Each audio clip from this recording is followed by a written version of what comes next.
Hi, my name's Chris and I want to show you just how easy our Easyfit system is to actually fit.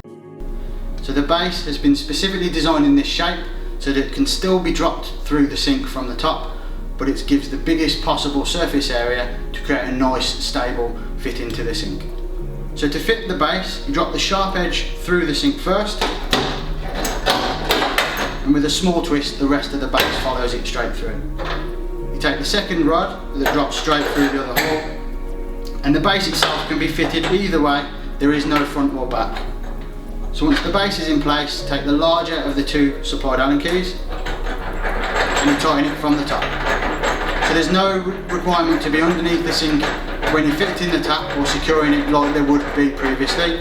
So this just draws the base up and secures it underneath the sink. When the base is fitted and tight, you can easily screw up your supplied flexes and isolators to the pins underneath by hand.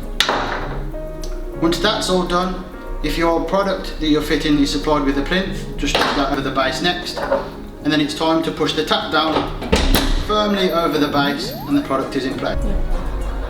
Once the tap's in place, take the supplied Easyfit Allen key and use that to tighten the two grub screws at the rear of the product. Once that's tight by hand, the larger of the Allen key will fit through the smaller one and you can use that to nip it up and tighten it, and the installation is completed.